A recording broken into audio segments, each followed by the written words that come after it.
When was the last time you had sex? That's question 1. Question 2, with who?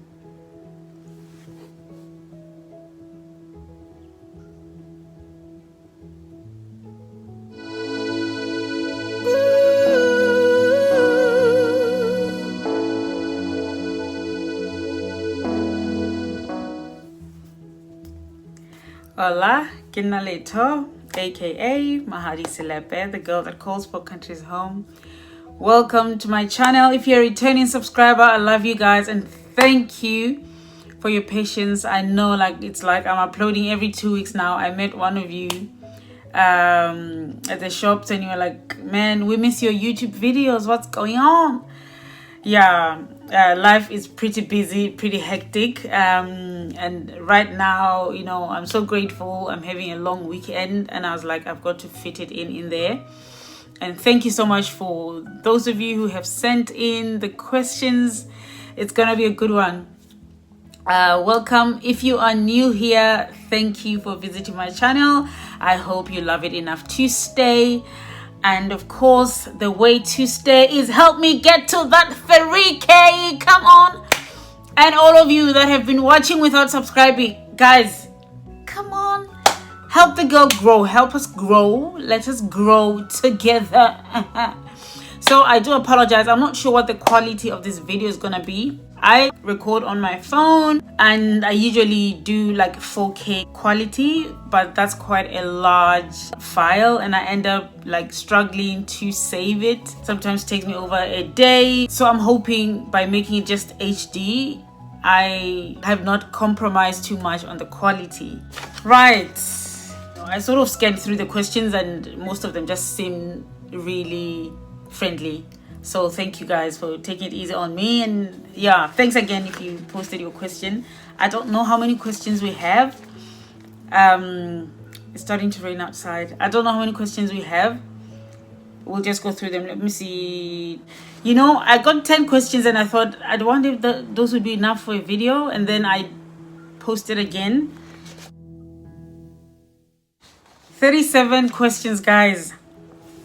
There didn't seem that many. Okay, if you could change one thing about yourself, only one, what would it be? I think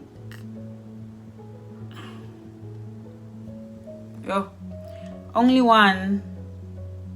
This is where you see that there's several things that I would love to change, but I think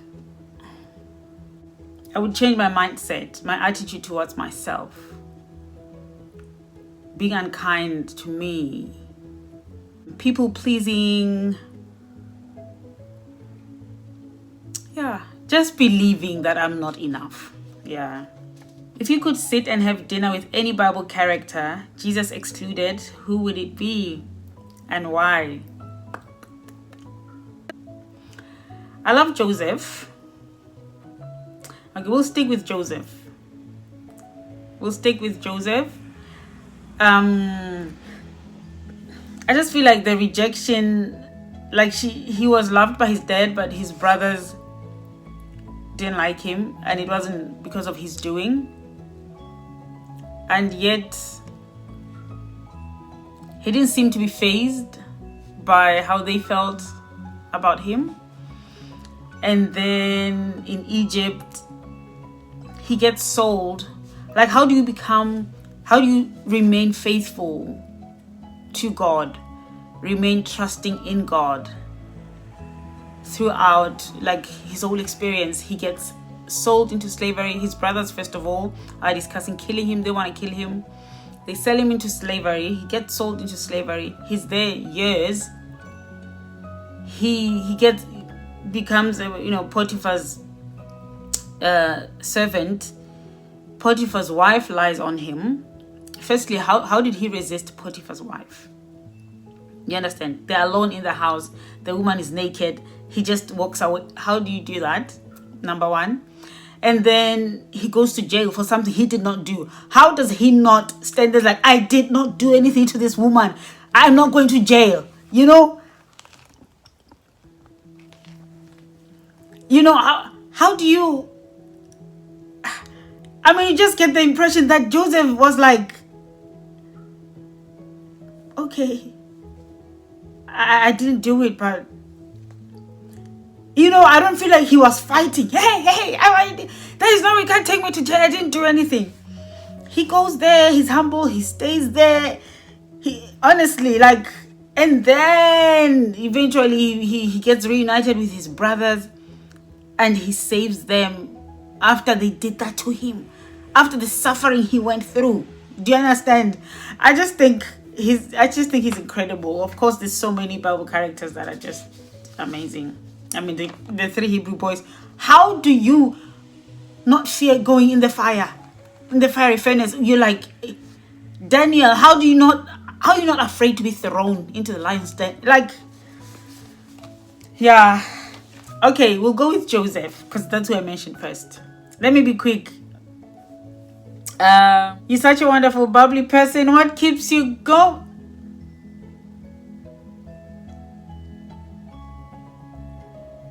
We are not crying. We are not gonna cry. What keeps you going?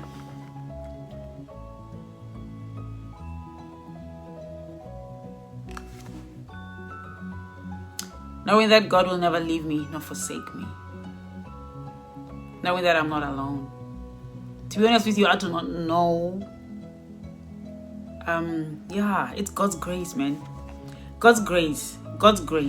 And I do thank him that I am in a mindset that has hope in the future. Yeah.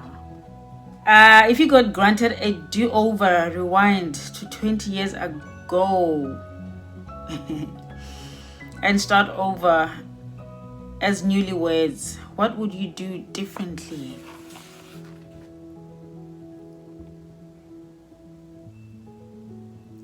Start over as newlyweds. It's a difficult one because if it didn't say newlyweds, I was gonna say I wouldn't have gotten married. I think perhaps I would have walked away when things that were deal breakers for me happened, instead of seeking revenge. Or rather, instead of thinking in my head, I think I checked out. I think at some point I felt the marriage was over. I didn't even feel like the marriage meant anything to my other half. And I mean, all my decisions, all things, I think I would you know, I don't know what he would do, but I would keep pure. I would do everything right, and probably that would have helped me to just walk away when I felt the need to do so, instead of staying out of guilt that I'm the reason things are going this way. So I need to fight for this, make this thing work, to a point of going to the extreme where basically I ended up being the only one that was trying to make things work. Okay, I hope that makes sense. Time is ticking. If you were to go back in time, what's one thing you'd want to tell 19-year-old you before you...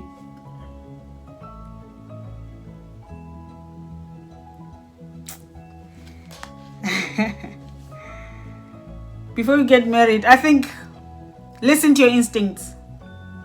Listen to your instincts. Don't double guess yourself. That's the Holy Spirit. Know your worth and don't doubt yourself. Just, yeah, basically, don't be afraid to make difficult decisions.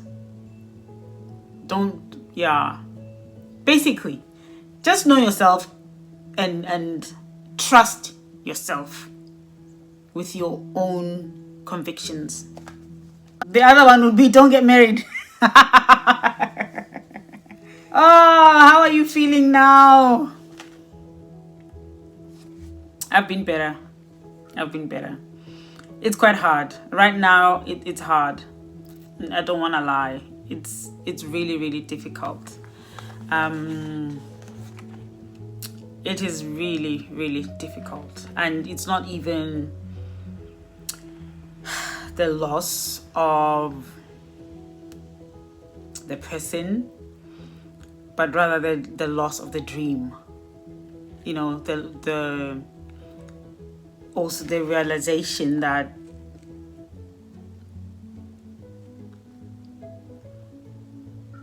my life was a lie. That's how it feels. And the co-parenting post the breakup, just co-decision making, cooperation, like it's hard.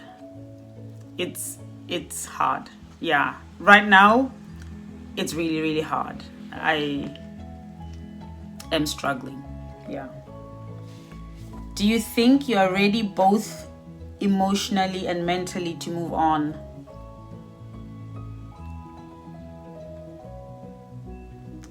If you are, what sort of person are you looking at? Would you like to get married again? These are 3 questions from one person. I'm ready mentally to move on. I'm not sure if I'm ready emotionally. I feel ready, but I have too many. I'm injured. I'm very, very injured. And I don't trust myself to be good and to be the best of me to the next guy.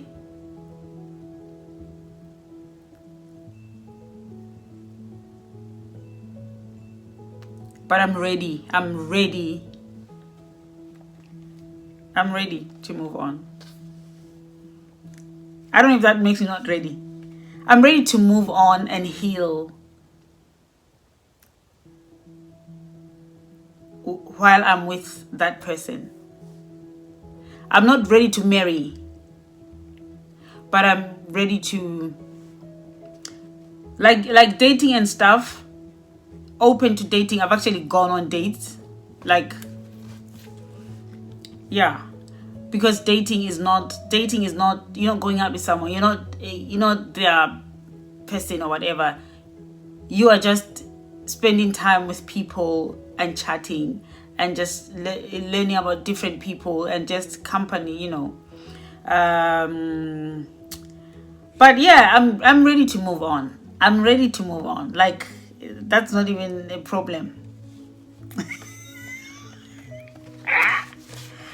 What sort of a person are you looking at, man? I'm looking at a person who tells me I'm enough. A person who believes I'm enough. A person who believes. A person who loves me. Would I like to get married again? Yes. I don't know. Do I need to add to that? I just think yes. This thing is getting long. 17 minutes. There's a time when I think soon after my husband left, I was like, there is no way I'm getting married. I am not ever getting married. And I'm going 10 years to build myself, rebuild myself. I mean, I still feel I need to do that. I still feel that's very important, but I can do that with someone by my side. I don't need to do it alone, but I really, felt like I'm not having any men in my life. Men and their stresses and their drama. I'm just gonna do me.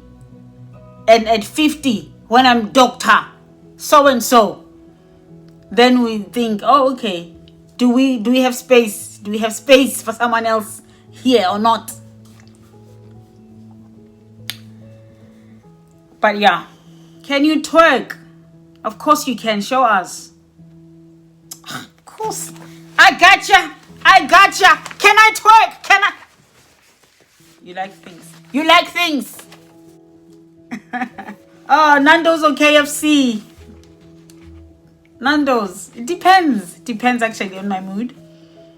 In your view, what is submission for the modern day woman?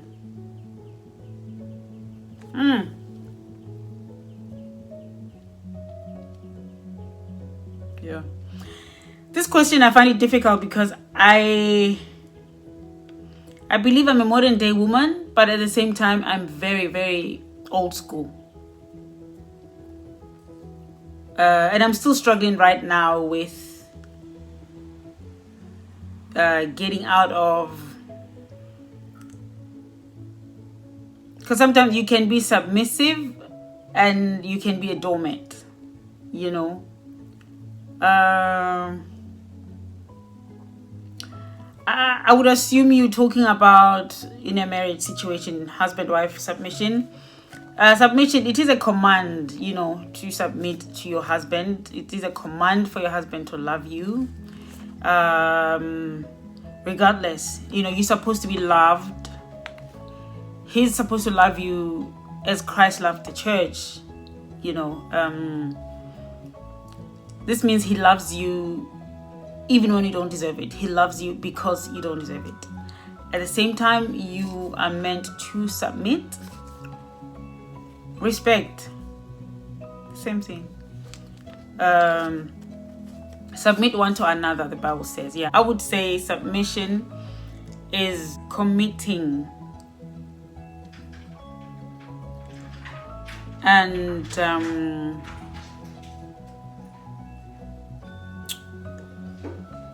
you're back.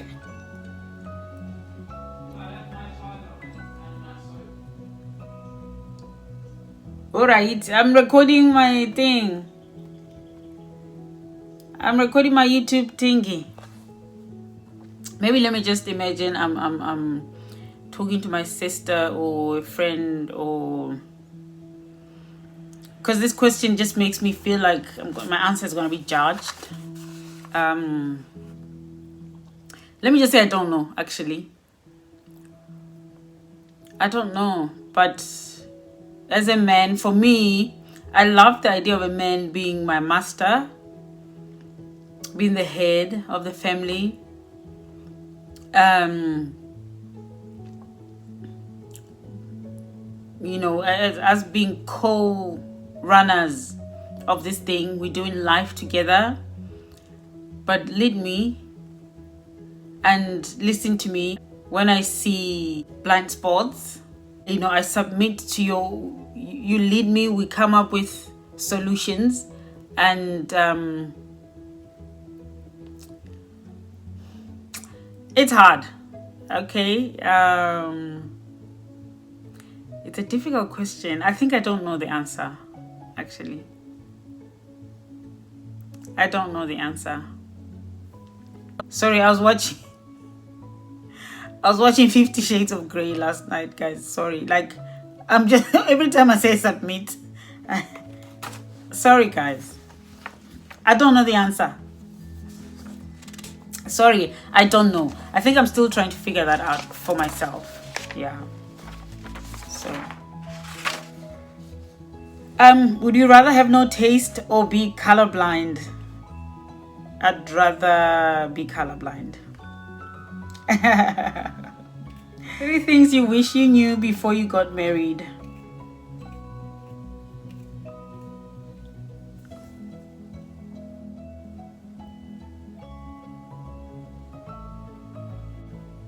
Three. I don't know. I wish I knew about personality disorders. I wish I knew about people. I feel like I wish, I wish I knew it doesn't have to be forever. By that I mean, I wish I knew it's okay to let people go. And it's okay to walk away. You don't have to die in marriage because of some societal pressures. You don't need to. You can get out of it. Yeah. It's okay to get out of it. It's okay. There's no shame. I just wish I was a lot more matured, really. But marriage is beautiful. Marriage is beautiful, guys. Like, you know, I just wish I knew myself, really. I wish I knew myself. I wish I knew I was enough. No matter what, I am enough.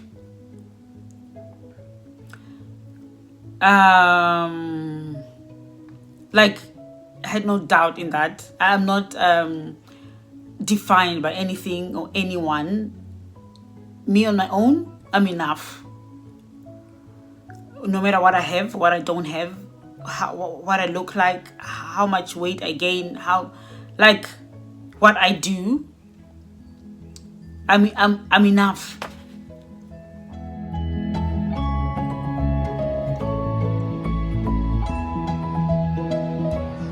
Hella, you've watched everything. Thank you so much for watching everything. Now don't forget to subscribe and go back to my other videos and scroll and scroll and scroll and watch everything.